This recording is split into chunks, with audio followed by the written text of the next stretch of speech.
हाँ जी, चलो जी, बिस्मिल्लाह।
वाह जी वाह, वाह जी वाह।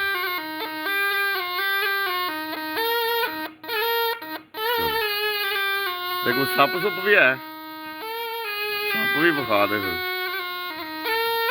वो समझ नहीं, बीन वाले के पास सांप भी है, वो भी इससे देखते हैं कि किस तरह का सांप इसे रखा हुआ है। तो दिखाना ज़रा।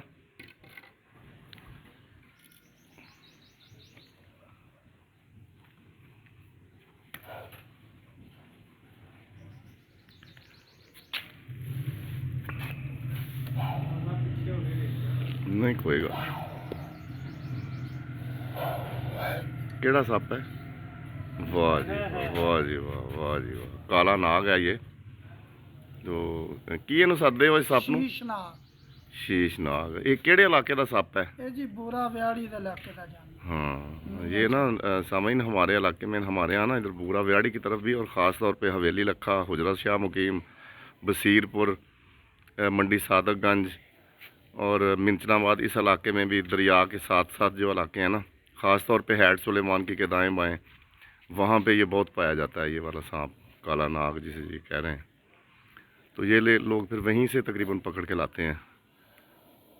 तो ये फिर कोई दंद शंद वाकई कटते हो ना? जी दंद दे साथ ही होंगे ने, दंद खट्टे कर दी ते कट भी जाए तो फिर ਉਹਦਾ इलाज कर ली। इलाज कर लईदा, खट्टे हो जाते हैं, यानी पूरा इंज उल्टा उल्टा नहीं होने देंगे।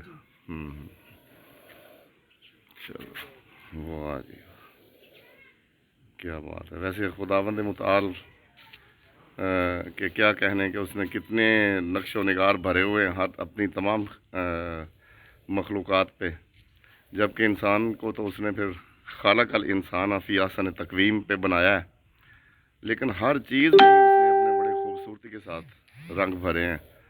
और माशाल्लाह, सुभान अल्लाह, सुभान अल्लाह। ठीक है जी, ठीक है जी।